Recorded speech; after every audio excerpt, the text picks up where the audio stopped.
Hello, I'm James Whitehorn, Chief of the Redistricting and Voting Rights Data Office at the U.S. Census Bureau. And I'm Nicholas Jones, Senior Advisor on Race, Ethnicity, Research, and Outreach at the U.S. Census Bureau.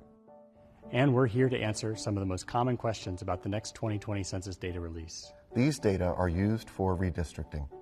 What is redistricting?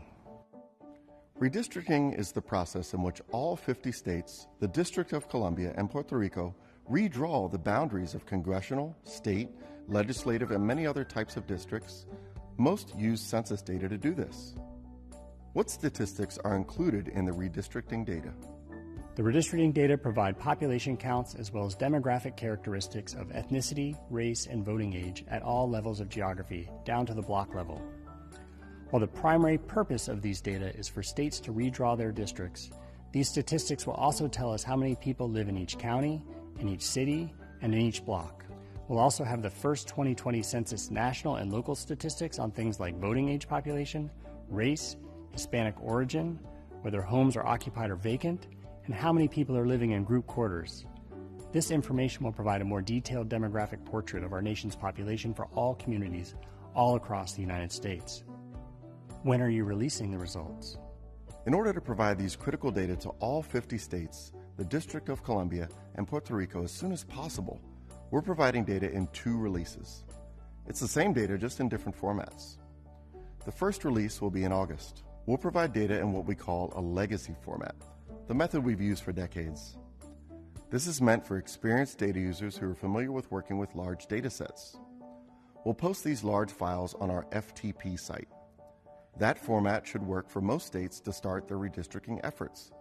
And for other data users who are familiar with working with databases to make it easier for everyone else, we'll also have additional materials to help you pull out the highlights for the nation and for your state. Then in September, we'll release the exact same data, but in far more user-friendly formats that people are familiar with and that allow for easier searching. We'll officially send the redistricting data via DVDs and flash drives to state officials, with toolkits and software that help them to easily view and extract the data they need. At the same time, data will also be made available on data.census.gov, our publicly available data search engine. Why does it take so much time for the Census Bureau to release the redistricting information? We have to take the time to get it right.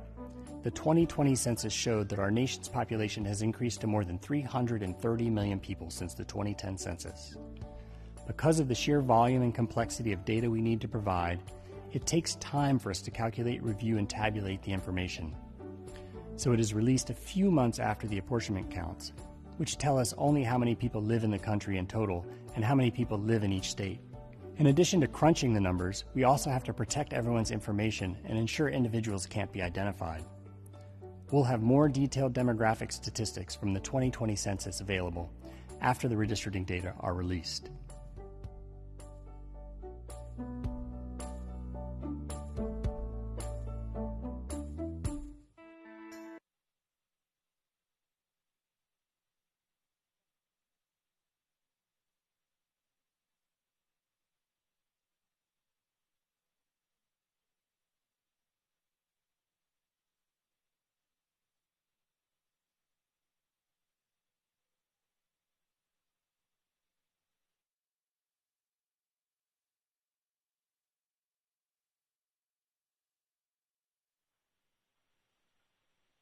Good afternoon.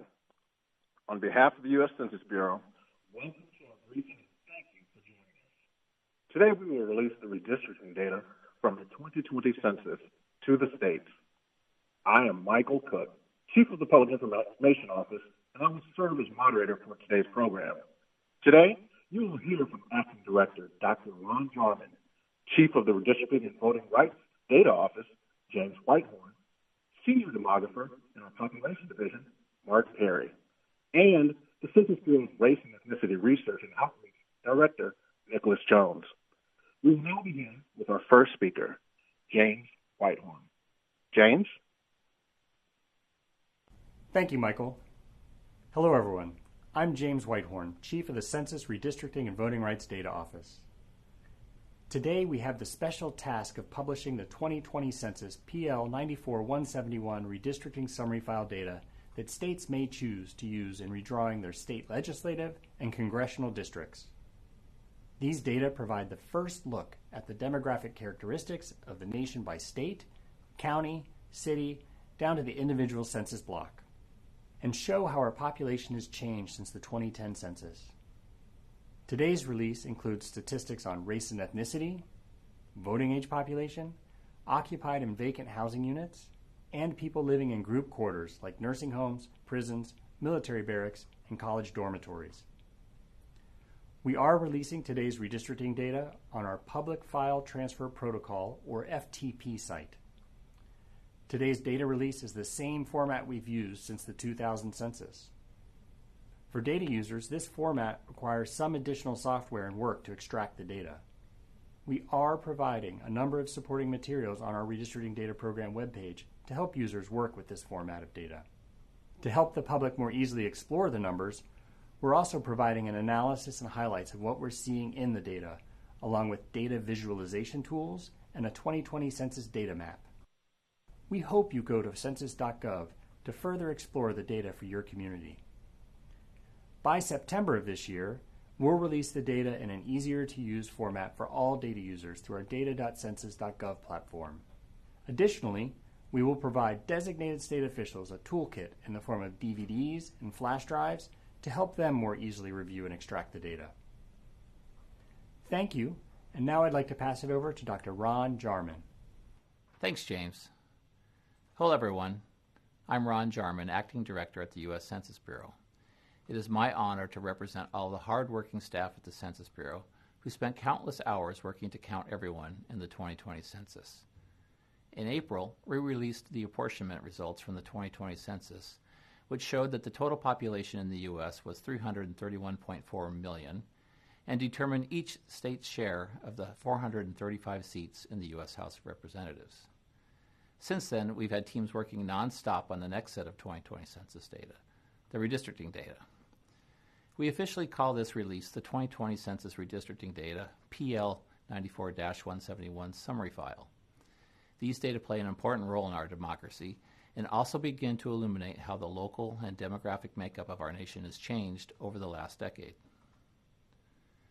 As we discussed before, the COVID-19 pandemic significantly delayed our schedule for collecting and processing the data for the 2020 census. We have understood the urgency to provide these redistricting data to the states, some of which have tight deadlines. And so, to provide some relief and to provide these critical data to all 50 states, the District of Columbia, and Puerto Rico as soon as possible, we're providing the exact same data in 2 releases. The first release is happening today, but there will be a second release in September that will be easier to access and to use.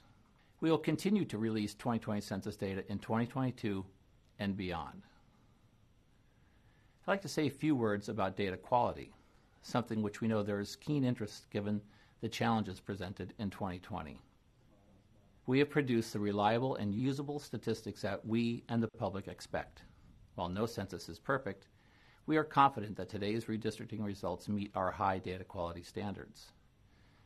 It is too early to speculate on undercounts or overcounts for any specific demographic group, and we look forward to the release of the post-enumeration survey results in 2022, which will provide information on coverage of demographic groups in the 2020 census.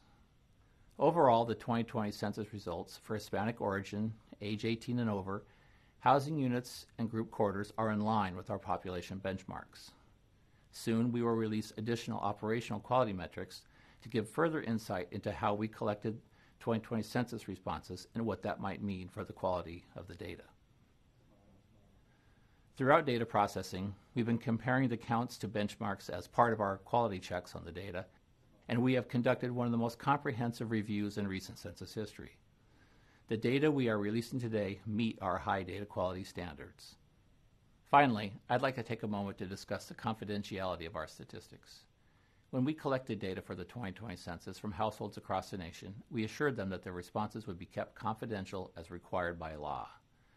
Because the redistricting data have rich demographic characteristics available for very small areas, such as census blocks, it is essential that we take steps to protect the confidentiality of individuals in our published statistics.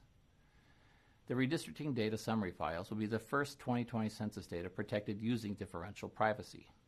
This sophisticated framework is the foundation of our disclosure avoidance system and protects individual information while letting us share important statistics about communities.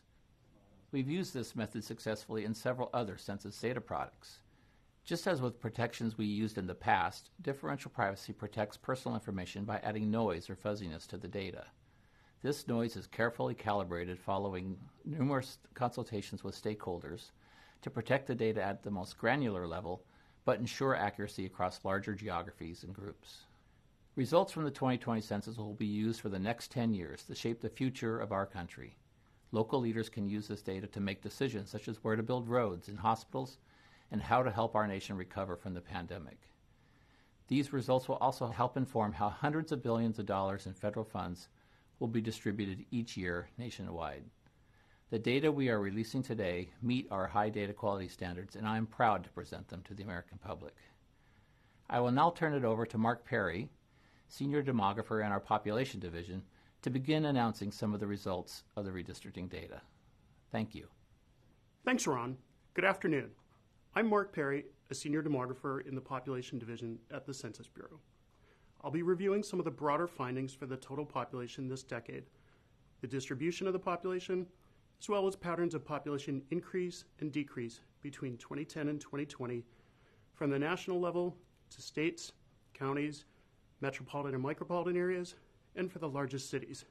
As we saw with the release of the first 2020 census data several months ago, the total population of the United States on April 1, 2020 was 331.4 million, an increase of 22.7 million from 2010. This graph shows population change for the United States by decade for the past century. The bars show the numeric change in population by decade. The black line shows the percentage change by decade. Since the 1950s, percentage increases have generally been declining each decade. This past decade's 7.4% increase was lower than the previous decade's 9.7% increase and was, in fact, the second lowest percent increase ever. Only the 1930s had slower growth. This slowdown in growth is evident if you look at population change at the state level for the past 3 decades. This slide and the next 2 slides will show how state populations have changed for the past 3 decades. Here we see a map of population change for the states, the District of Columbia, and Puerto Rico for the decade 1990 to 2000. The 4 census regions are also outlined on the map. Those areas in the darkest shade had growth of 10% or more for the decade. Those in the lightest shade had growth of 0 to 4.9%. Areas shaded in orange had population decline. The country grew by a relatively robust 13.2% in the 1990s. All 50 states increased in population that decade, as did Puerto Rico. Only the District of Columbia lost population during the 1990s. States growing by 10% or more that decade were almost all in the South or West. Here we see the equivalent map for 2000 to 2010 with the same categories. From 2000 to 2010, the fastest growing states were located in either the West or the South. During this decade, 49 states and the District of Columbia grew, with Michigan and Puerto Rico declining in population. We see fewer states growing by 10% or more, and no states in the Northeast or Midwest growing that rapidly. We also see more states in the 0 to 4.9% category. And finally, here is the map for 2010 to 2020. The slowdown in population growth this past decade is evident. There are fewer states in the highest growth category, more states growing slowly, and 3 states, West Virginia, Mississippi, and Illinois, along with Puerto Rico, declined in population. Most states in the West continue to be in the fastest growth category, but this is no longer true in the South. In that region, only 5 states and the District of Columbia were in the fastest growing category, whereas 6 states in the South had moderate growth, 3 were in the slowest growth, and 2 had population decline. In all 3 decades, the fastest growing states have tended to be in the South or West, with generally slower growth for for states in the Northeast and Midwest. A notable exception is North Dakota this past decade, which was up 15.8% and one of the fastest growing states. I'll replay the 3 decades again so that you can see the changes over time.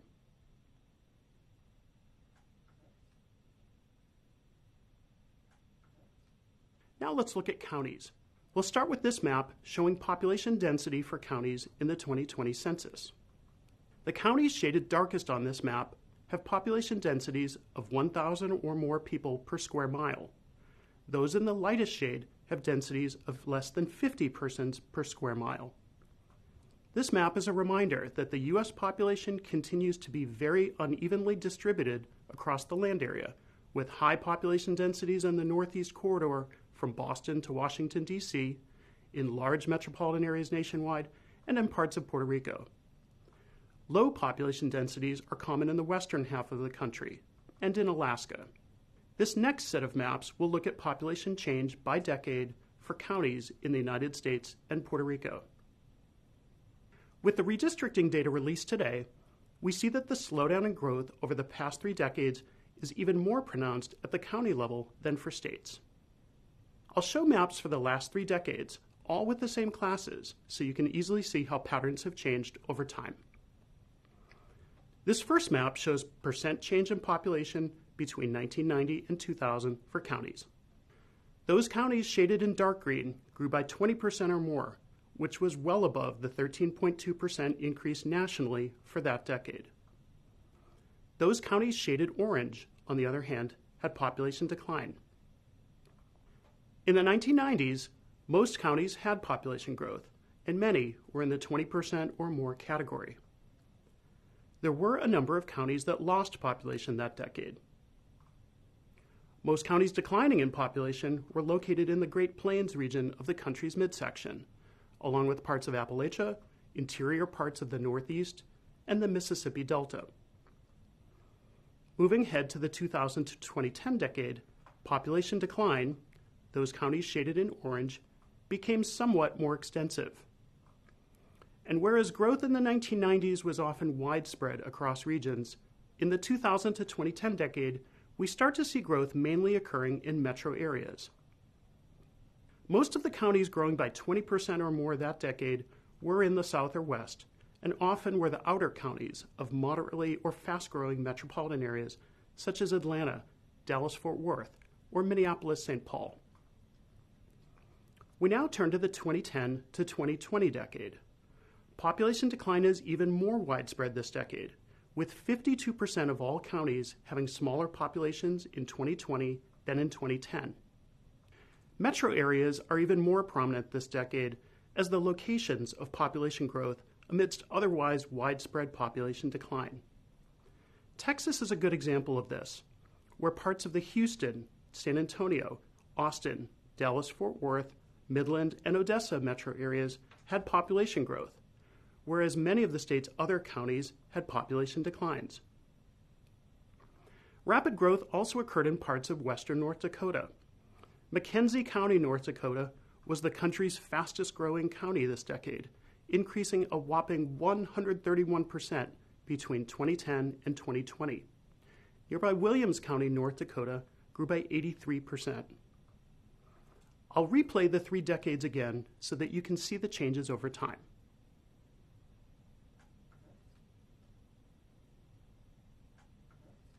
When we look more closely at the patterns of population increase and decrease for counties this past decade, we see a strong relationship to population size, with small counties tending to lose population and more populous counties tending to gain people.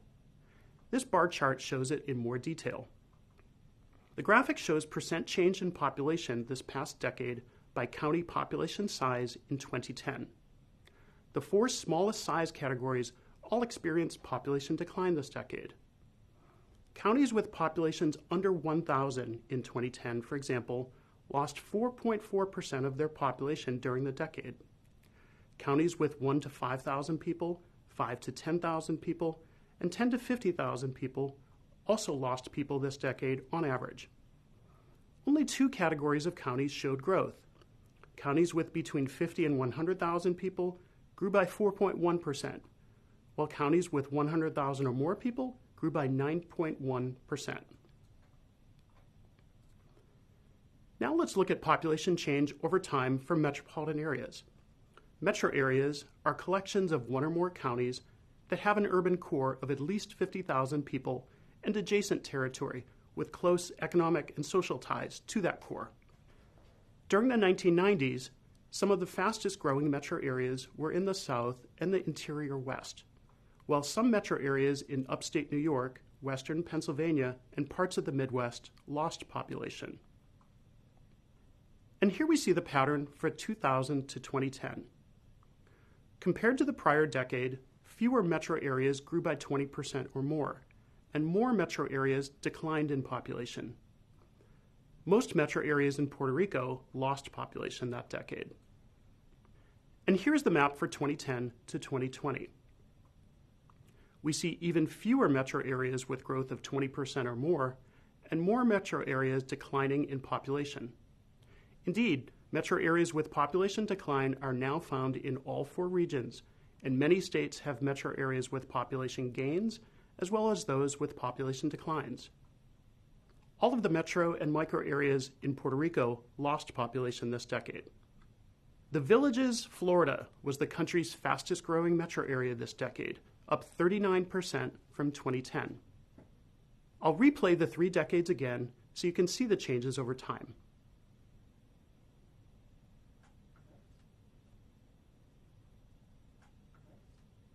As a result of the patterns of population change seen in the prior maps, the country's population is increasingly metropolitan. This graphic shows the shares of the U.S. population in core-based statistical areas, the collective term for metro and micro areas, as well as outside CBSA, that is, population not in a metro or micro area. In 2000, 84.3% of the U.S. population was in a metro area. That's the light green section of the graphic on the left.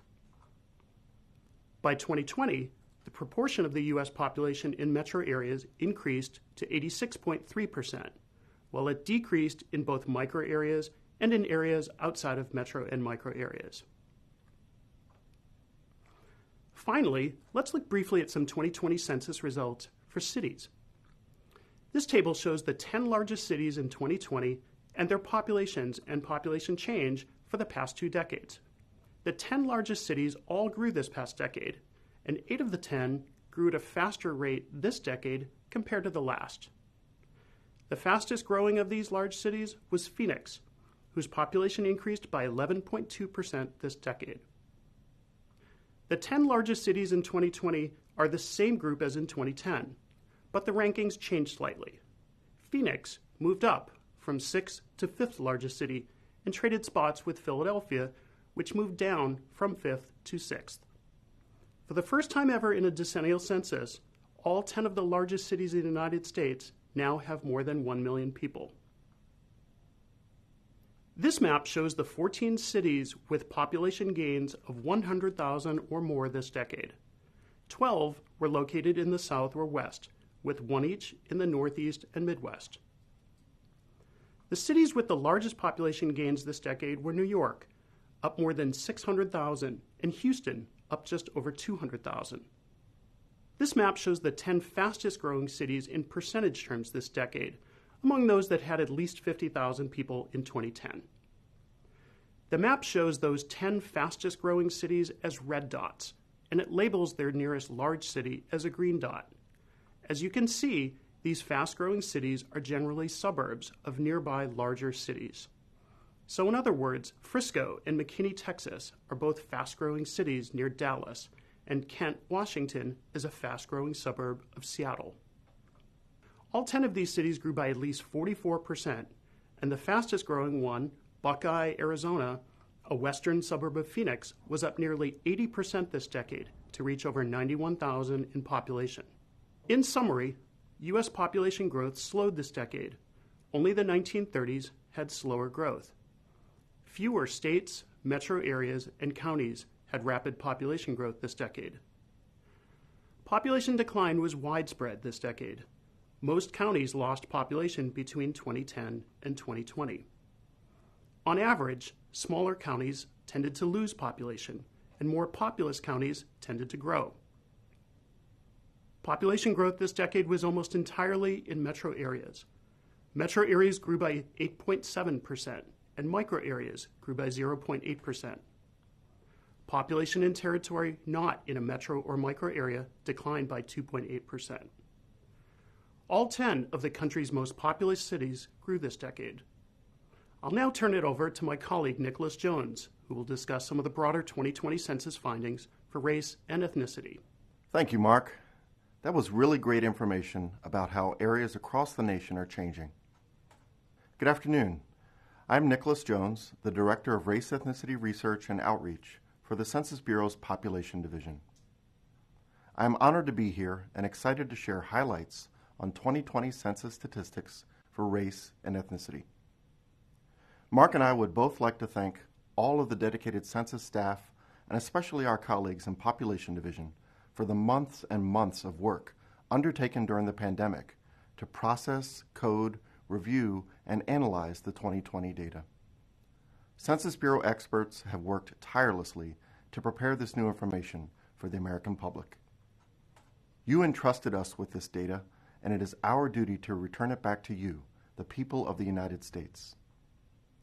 Today's release of 2020 census data provide a new snapshot of the racial and ethnic composition and the racial and ethnic diversity of our nation.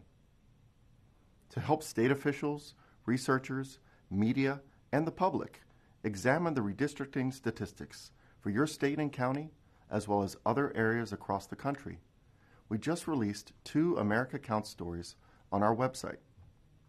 Together, the stories provide a new snapshot of our nation's population and how interconnected we are. It's important to frame the 2020 census data historically, as the U.S. Census Bureau has collected data on race since the first census in 1790 and data on Hispanic or Latino origin since the 1970 census.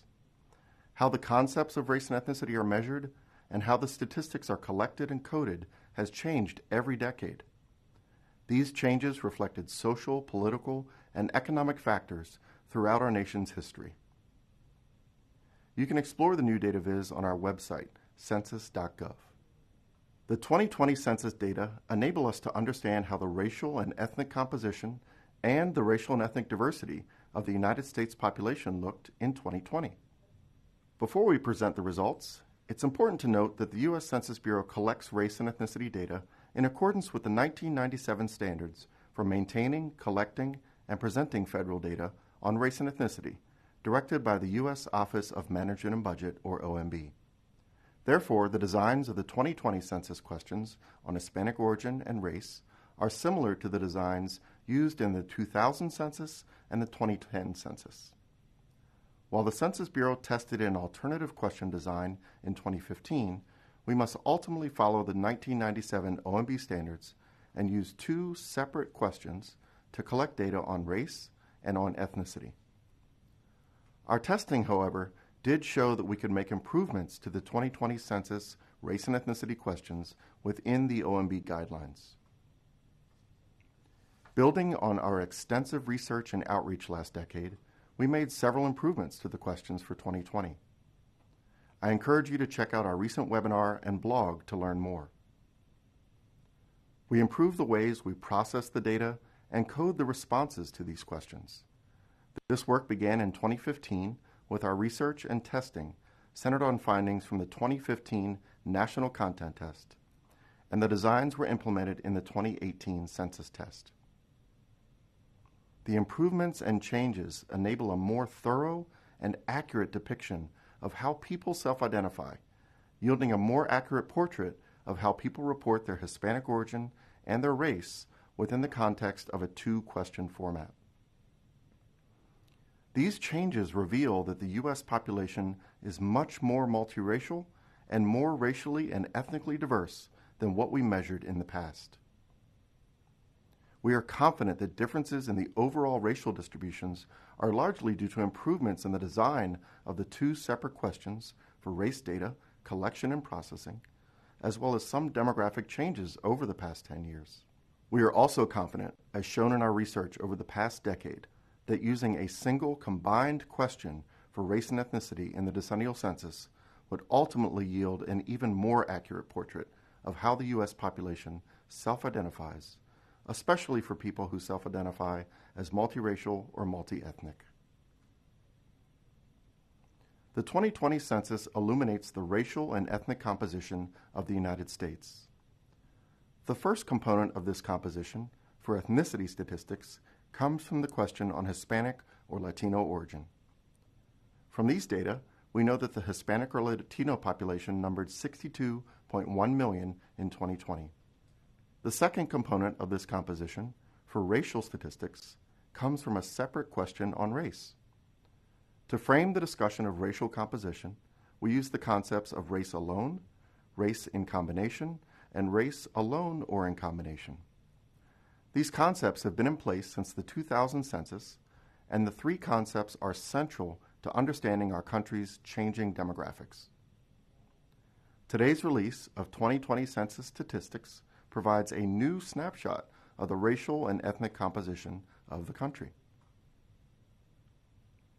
The white population remains the largest race or ethnicity group in the United States, with 204.3 million people identifying as white alone and 235.4 million people identifying as white alone or in combination with another race group. The two or more races population, also referred to as the multiracial population, was measured at 33.8 million people in 2020.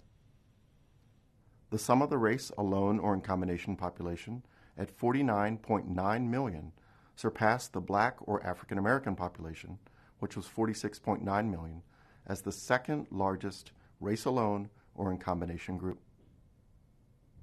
The next largest racial populations were the Asian alone or in combination group with 24 million people, the American Indian and Alaska Native alone or in combination group with 9.7 million people, and the Native Hawaiian and other Pacific Islander alone or in combination group with 1.6 million people. In the 2020 census, for all race groups, their in-combination multiracial populations accounted for most of the overall changes in each racial category. Although the white alone population decreased by 8.6% since 2010, the white in-combination population saw a 316% change during the same period.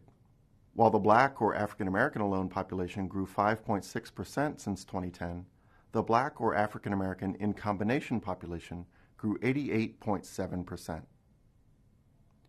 Over the past 10 years, the American Indian and Alaska Native in combination population increased by 160%. The Asian alone population grew by 35.5% between 2010 and 2020. In comparison, the Asian in combination population grew 55.5% since 2010. The Native Hawaiian and other Pacific Islander alone population grew by 27.8% between 2010 and 2020. In comparison, the Native Hawaiian and other Pacific Islander in combination population grew faster at 30.8% since 2010. The sum of the race in combination population changed 733% since 2010. It is important to note that these comparisons between the 2020 census and 2010 census race data should be made with caution, taking into account the improvements we have made to the Hispanic origin and race questions, data processing, and the ways we code what people tell us. Accordingly, data from the 2020 census show different but reasonable and expected distributions from the 2010 census for the white alone population, the sum of the race alone or in combination population, and the multiracial population, especially for people who self-identify as both white and some other race. The largest multiracial combinations in 2020 were white and some other race at 19.3 million, white and American Indian and Alaska Native with 4 million, white and Black or African American at 3.1 million, white and Asian at 2.7 million, and Black or African American and some other race with 1 million. Another way to examine data on race and ethnicity is to cross-tabulate Hispanic or Latino origin by race. This was done for Census 2000 and the 2010 census as well as the 2020 Census redistricting tables. Table P2 provides cross-tabulated Hispanic origin by race statistics. To illustrate the results from the cross-tabulation of Hispanic origin by race data, this graphic compares percent change in racial identification among the Hispanic or Latino population, shown on the left, and the percent change among non-Hispanics on the right. The number of people of Hispanic or Latino origin who identified as white alone decreased by 52.9%, down from 26.7 million to 12.6 million over the 10-year period. Between 2010 and 2020, the number of people of Hispanic or Latino origin reporting more than one race increased from 3 million, 6%, to 20.3 million, 32.7%, a 567% change. We describe the results in our America Counts story with an overview of race and ethnicity in the United States. Again, these results are not surprising as they align with our expert research and corresponding findings this past decade about the impacts of the decennial census question format on race and ethnicity reporting. These improvements more accurately illustrate the richness and complexity of how people self-identify their race and ethnicity in response to two separate questions within the current OMB standards. In a companion America Counts story that we released today, we illustrate how the 2020 census results allow us to measure the nation's racial and ethnic diversity and how it varies at different geographic levels. We explore multiple measures of racial and ethnic diversity. For these measures, we cross-tabulate the race and Hispanic origin statistics as data users often do, such as with the 2020 Census redistricting tables. Here we see results that are not as impacted by the race reporting patterns of Hispanic or Latino respondents. Thus, we are confident that the changes we are seeing from 2010 to 2020 in the diversity measures, which calculate mutually exclusive Hispanic origin by race groups, likely reflect actual demographic changes in the population over the past 10 years, as well as improvements to the question designs, data processing, and coding. Another way to understand the results from the 2020 census is to see how all racial and ethnic groups are distributed across the country to inform our understanding of diversity. Some people have different perceptions of what it means for a population to be diverse. Our definition for diversity refers to the representation and relative size of different racial and ethnic groups within a population. Diversity is maximized when all groups are represented in an area and have equal shares of the population. We are using several approaches to measure the racial and ethnic diversity of the U.S. population. These include the Diversity Index, Prevalence Rankings and the Diffusion Score, and a series of Prevalence Maps. To help set the stage, we first present a state-level map using data from the 2010 census. The map shows the geographic distribution of the Diversity Index across the country from state to state. The states shown in dark green were more diverse, with a Diversity Index score of 65.0 or more in 2010. States shown in light green were less diverse in 2010. Now we have a map calculating the Diversity Index for the 2020 census. In 2020, at the national level, there was a 61.1% chance that two people, chosen at random, were from different race and ethnicity groups. This is higher than in 2010, when the Diversity Index was 54.9%. In general, the states with the highest Diversity Index scores in the 2020 census are found in the West, Hawaii, California, and Nevada, in the South, Maryland and Texas, along with the District of Columbia, a state equivalent, and in the Northeast, New York and New Jersey. In 2020, Hawaii had the highest Diversity Index at 76.0%, followed by California with 69.7% and Nevada with 68.8%. You can see the Diversity Index for all states using our interactive Tableau data visualization on diversity that we released today on our census.gov website. The next measure of diversity that I will present are prevalence ranking graphs. These graphics show the percentage of the population that falls into the largest race or ethnic group, the second largest race or ethnic group, and the third largest race or ethnic group. In this graphic, the colors of the bars represent the different racial and ethnic groups shown in the legend. Looking at the orange bars in column 1, we see the white alone non-Hispanic population was the most prevalent racial or ethnic group for all states except California, Hawaii, New Mexico, and the District of Columbia, a state equivalent, as well as Puerto Rico. In 2020, the Hispanic or Latino population became the largest racial or ethnic group in California, comprising 39.4% of the total population, up from 37.6% in 2010. In 2020, we also saw shifts in the second most prevalent group for some states. These are shown in the second column of the graphic. In West Virginia, the multiracial non-Hispanic population, 4.0%, became the second most prevalent group. In Wisconsin, the Hispanic or Latino population, 7.6%, became the second most prevalent group. In Texas, the first and second most prevalent group rankings did not change between 2010 and 2020, but the difference in size between the white alone non-Hispanic population and the Hispanic or Latino population shrank to about 0.5%. For the District of Columbia, the difference in the size of the Black or African American alone non-Hispanic population and the white alone non-Hispanic population narrowed dramatically in 2020 to only a 2.9 percentage point difference, down from 15.2 percentage points 10 years ago. As another diversity measure, we also present the Diffusion Score. This Diffusion Score measures the percentage of the population that is not in the first, second, or third largest race and ethnic groups combined. This measure tells us how diverse and unconcentrated the population is relative to the largest groups.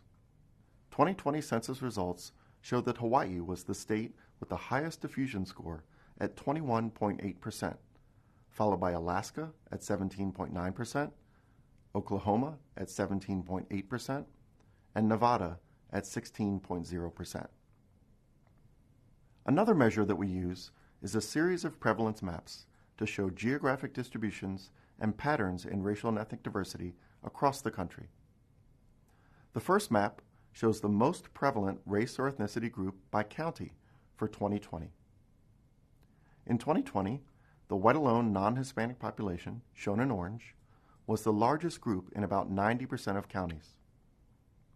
The Black or African American alone non-Hispanic population, shown in blue, was the largest group in some counties in the South. The Hispanic or Latino population, shown in green, was the most prevalent group in counties in the Southwest and West.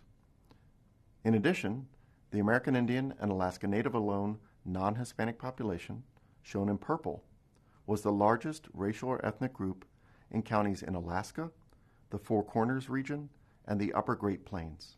There's more variation in the map for the second most prevalent racial or ethnic group. Here we see racial or ethnic groups are represented in patterns are not as tightly clustered as they were in specific regions in the first most prevalent group. Often these show an inverse relationship to the most prevalent group map. The Hispanic or Latino population, shown in green, was the second most prevalent group and spanned the entire continental United States, with large numbers of counties in every region.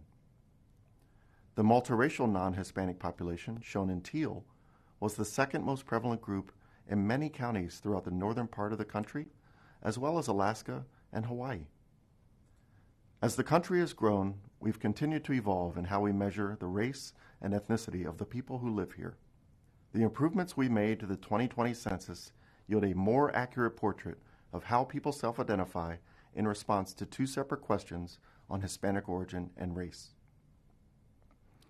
Our analysis of the 2020 census results show that the U.S. population is much more multiracial and more racially and ethnically diverse than what we measured in the past.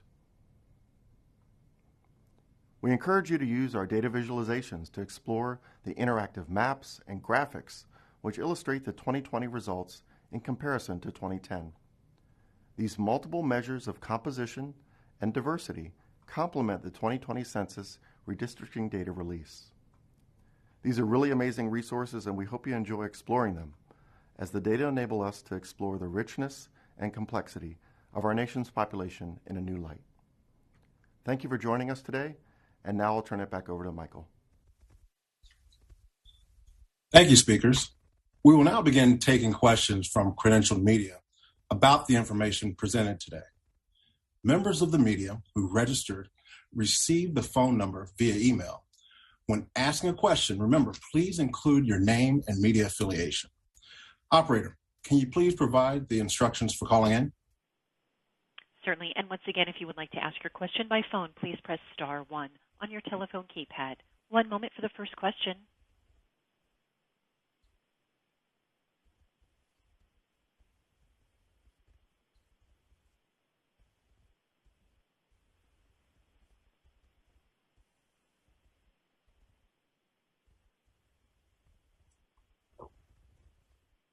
And while we wait for those to ready themselves in the queue, just to remind all of our listeners to today's news conference, if you go to census.gov, you can access the information that we have posted on our website live. We have a news release under our America Counts Story Behind the Numbers tab. We have information that we've posted about many of the topics that have been discussed today. So I encourage people to take a look at that information if you haven't seen it already. Operator, are we ready with our first question? Yes, and the first question comes from Hansi Wang of NPR. Your line is open. Hi, Hansi. Thank you. I have two questions for Mr. Nicholas Jones. How concerned is the Census Bureau that now the second largest race group, loner in combination, is some other race population that the Census Bureau's research in years past has tried to address and tried to provide more specific categories and to provide more specific data for users and the Bureau? And a follow-up question, is the Bureau planning to devote any resources to research how the Bureau's coding changes for write-in answers may affect any historical comparisons of 2020 race ethnicity data with prior race ethnicity data in the decennial census? Thank you for those two questions, Hansi. I'll go ahead and turn them over to Nick now. Thank you, Michael, and thanks, Hansi, for your questions. So for your first question, in terms of the separate questions results for 2020, we're not surprised by the findings given the questions are asked in a two separate format. This was shown in our 2015 research in the National Content Test, as well as research over the last several decades about the impacts of separate question formats on race reporting, particularly among the Hispanic population. So one of the ways in which we look at these data are to make the comparisons of the crosstab with race and Hispanic origin, and those results are comparable to what we've seen in the past in terms of trends. We're also encouraged by the ways in which we've been able to make improvements to the 2020 question designs and our data processing and our coding. It's really important to keep in mind that the decennial census has changed every decade since 1790, as you can see in our data visualization that we released. And the results that we see over time, we want to reflect and acknowledge the changes in both our social and political constructs in our nation's history. We'll continue to do more research as we look past 2020 and look towards the future with the 2030 census. Thanks again for your question. Thanks for that, Nicholas. Operator, do we have our next caller? The next question is coming from Michael Schneider, Associated Press. Your line is open. Hi, thank you. My question was for Mr. Jones. I was just hoping you could put into context the fact that the non-Hispanic white population dropped below 60% for the first time. Do you feel that is meaningful in any way? If so, how? And if not, why not? Good afternoon, Mike, and thanks for your questions. So one of the things that we're really excited about with this new release of the 2020 census data is the ways in which we're looking at the measurements of diversity. And so for 2020, we have several measures that are helping us to understand the complex ways that we can look at our nation's population's diversity, not just looking at a construct that's binary, but also looking at ways that we see how people are interrelated and interconnected across the country. So we're really pleased with the ways that these results can help to illustrate that compared to what we saw 10 years ago. Thanks for that line of questioning. Operator, do we have a next caller? Next question? Yes. And the next question has come from Michael McAnony, CQ Roll Call. Your line is open. Hi, thank you for holding this. I wanted to circle back around on something Hansi asked earlier. Has the agency been able to quantify the impact that the coding changes around race and ethnicity have had on the results?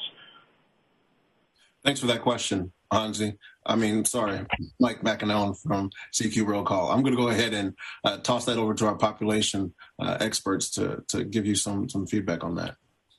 Thank you, Mike and Michael, for your questions and the follow-up. So one of the ways in which we talk about the results is demonstrated in our America Counts story today on the overview.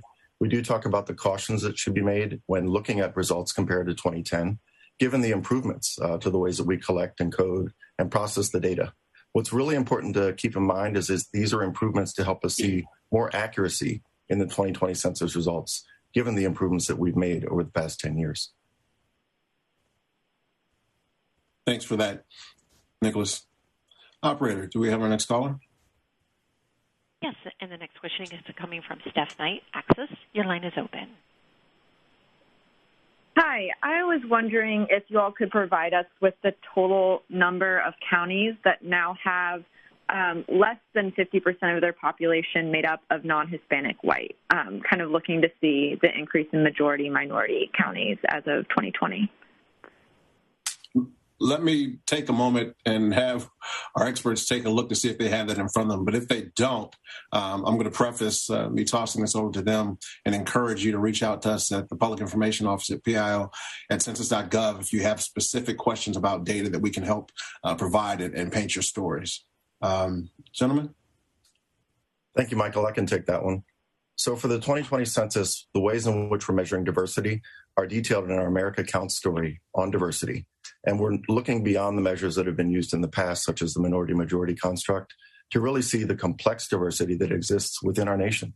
And so we have results that talk about a diversity index, prevalence maps, prevalence ranking scores, and those really help to give a more detailed, nuanced understanding of our nation's racial and ethnic diversity. So I encourage you to check out that story and reach out to us if you have additional questions. Thanks for that. Operator, do we have a next caller? The next question is coming from Sunita Sorabji, India West Publications. Your line is open.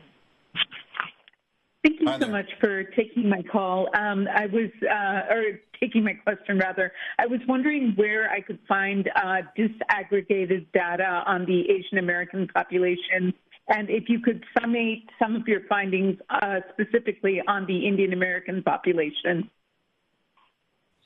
Thanks for that line of questioning on aggregated data on Asian American and specifically. I'm going to go ahead and toss that back over to our population division experts. Thank you, Michael, and thanks for the question. So we have a lot of data left to put together for the 2020 census. The data released today for the public law redistricting file focuses on the major categories within race and Hispanic origin. What's exciting about the 2020 census is that we collected for the very first time detailed, disaggregated information from all population groups. We had a write-in line in areas with dedicated for white and black respondents to report their detailed identities for the very first time. And as we move forward in our data collection, processing, and coding, we'll be looking at the 2020 census results in a file called the Detailed Demographic and Housing Characteristics file. That's where you'll be able to receive information on myriad groups across the country, whether they be detailed Asian groups, detailed Black or African American groups, American Indian Alaska Native tribes and Native villages, as well as detailed groups for white, Middle Eastern, European, and North African populations. So stay tuned. There's a lot more information yet to release from the 2020 census. When will that be released? So the releases that we have planned for the detailed DHC are going to go through a process that's similar to the public law redistricting file in terms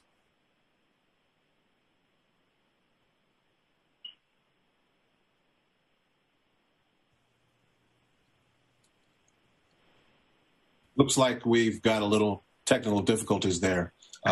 We'll get Nick back on to address that question and apologize for that. Operator, can we have our next caller? Certainly. The next question is coming from Mia Salantri, WUSA 9. Your line is open. Hi there. Can you hear me? Your line. Oh, hello? You may ask your question. Yes, we can hear you now. Hi. Yes, can you hear me? I apologize. Can hear you now. Go ahead with your question. Okay. Thank you. I was just wondering if you could go into a little bit more detail into the question design changes for race and ethnicity. What exactly changed, and how do you perceive how the question changes altered the way that people respond and the data that we got from that? Thanks for that question, specifically about the question design that we went over in our presentation. And I'll toss that over to Nicholas Jones, who can address that line of question. Nicholas?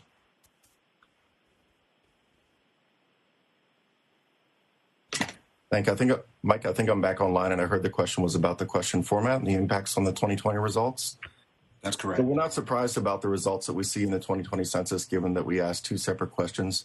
We made a lot of efforts to improve the designs, the data processing, and the coding, and you see that in the results as they compare back to 2010. So I encourage you to read our stories about the overview of race and Hispanic origin, as well as our pre-release blog that we issued last week to talk about some of these results in more detail. Thanks for your question. Thanks for that, Nicholas. And also, just reaching back out, Michael McEnone, please give us a call, pio@census.gov, and we'll make sure and circle back or complete that second part to your question that got cut off earlier. But Nicholas, if you remember what it was, you can address it now. Don't want to put you on the spot. No, sorry, Mike, I lost the technical feed, so be happy to talk about that later. Quite all right. We're working through it just like everyone else, doing everything remotely now. So, operator, can we have our next caller? And the next question is coming from Edwin Okongo. Ms. Hale, your line is open. Hi. Thank you for. Would you please speak a little bit about foreign-born population and how it's changed over the last 2 or 3 decades, and whether there's data on country of origin? Thanks for that line of question on the foreign pop. And it looks like our population division experts are going to be very popular during today's news conference. So I'll toss it back over to them. Michael, I can take that one. So while we don't have measures in the decennial census on the foreign-born population or nativity, those data are collected and processed and tabulated every year in our American Community Survey. So I encourage you to reach out to our Public Information Office to get some detailed information and connect you with subject matter experts who can talk with you about that particular data. Thanks, Michael. Thank you, Nicholas. And tossing it back to the operator, do we have our next caller? Yes, and the next question is coming from Theo Keefe, KMSP-TV. Your line is open. Hi, I'm wondering if you have net migration data, and if so, can tell us which states in the Midwest saw net migration increases, domestic and international. Thanks for that line of question on net migration in the states, and specifically, you pointed out the Midwest. I'm going to toss that over to Mark Perry, the Population Division. Mark? Sure. Thanks for that question. We don't actually have migration data from the 2020 census. We essentially just have the population count. But what we do, and what we have been and will continue to be doing, is to be analyzing the 2020 data in concert with our post-census population estimates program. So every year, as you may know, we produce population estimates for the nation, states, metropolitan and micropolitan statistical areas, and all cities and towns. And with respect to domestic and international migration, we look at counties and states, and that's one of the components that we release every year.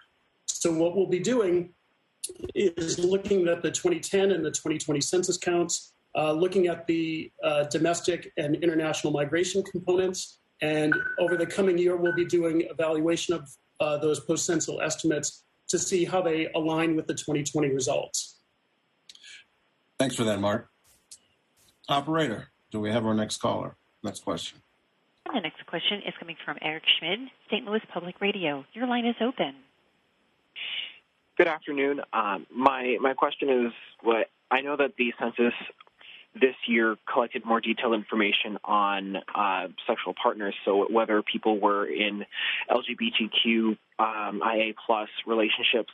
I'm wondering, moving forward, what the Bureau's plans are to collect more detailed information on non-binary and transgender people, as that did not occur in this census.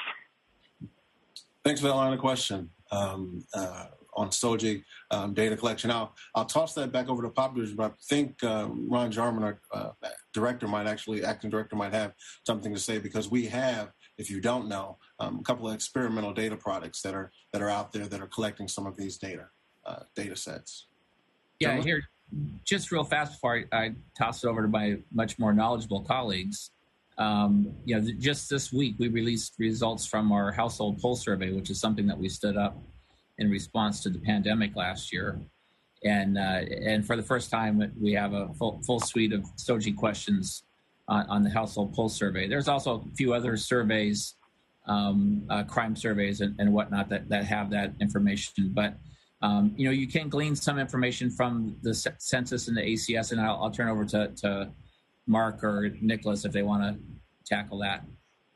I don't have too much to add on top of that. I mean, I'll just chime in and say that we do have the additional products coming out next year from the detailed demographic and housing characteristics file that will be looking at content on household and family formation and the like. Thanks for that, gentlemen. Operator, do we have our next caller? Yes, the next question is from Joel Patterson-Gordon, Government Technologies. Your line is open. Hi, thank you. I was interested in the differential privacy algorithm, and if you could speak to some of the impact of that and what sort of the accuracy limitations that need to be accounted for when interpreting this findings. Thanks for that question on differential privacy. And before I toss it over to Ron Jarman, Dr. Jarman, I'll just note that for those who aren't aware, we did release our last experimental data product, this past Tuesday, and had a webinar. And I encourage you to go to census.gov and click on disclosure avoidance to get that information and to see where we are in our analyses and using disclosure avoidance and differential privacy. Ron? Yes. So thank you, Michael, and thanks for that question. So as you know, differential privacy is the method that we're choosing to protect the confidentiality of our responded data for the 2020 census. It's also a technique that we've used for several other census data products over the last several years pretty successfully. I will say that, one of the things when we were getting ready to do the census and we were doing research on what were the barriers and motivators for people to respond to the census, the confidentiality of their responses was very high up there. And so we knew that we needed to take that even more seriously than the law requires us to, and to make sure that people could trust that the data that they provided us was kept confidential. So we've worked closely with stakeholders and also with the Department of Justice on tailoring our algorithms to provide the best information that we could for redistricting and in the future for the DHC products, conditional on maintaining that confidentiality.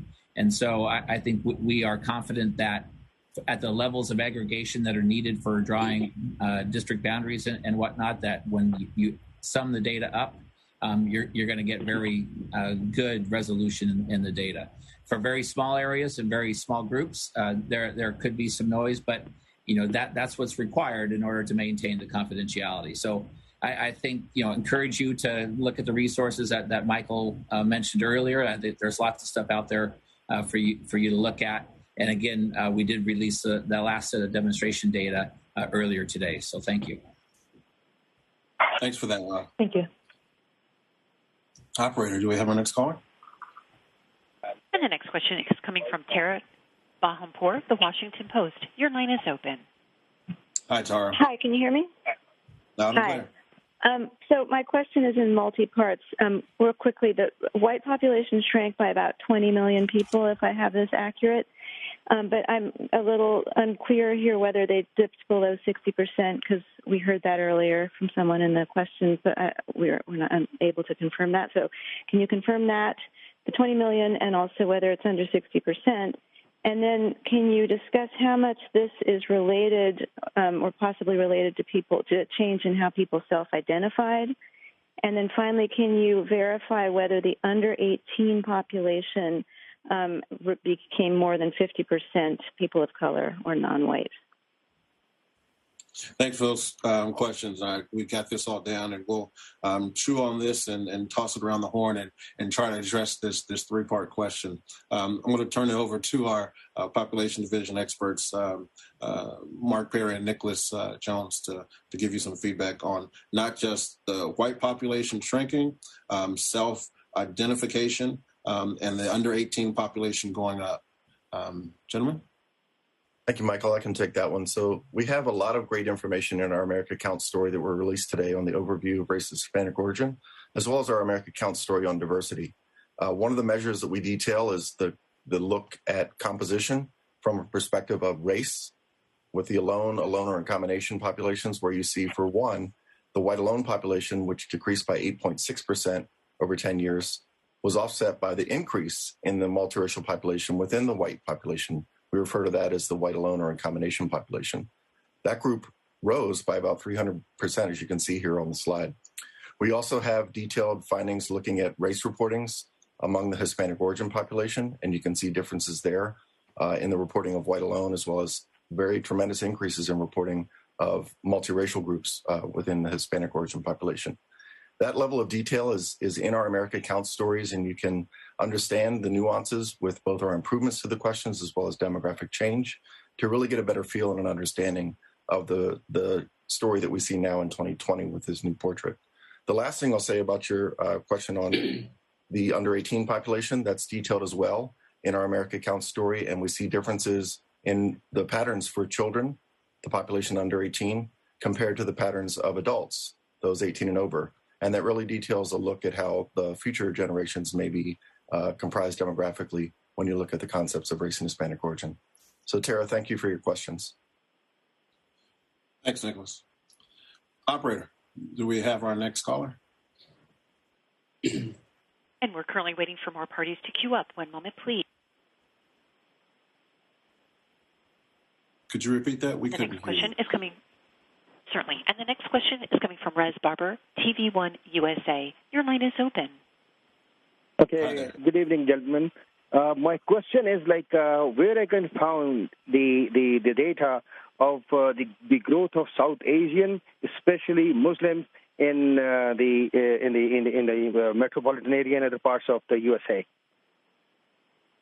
Thanks for that line of question. I'm going to pass that over to our very popular folks over in Popular Division. Mark and Nicholas? Thank you, Michael. I can take that one also. So again, we have information that will be released in the future from the 2020 census, looking at detailed disaggregated groups such as South Asian detailed groups, Pakistani, Asian Indian, Bengali, Bangladeshi, many others. That's true for both the Asian population as well as our other racial and ethnic groups that we're releasing today in an aggregate form.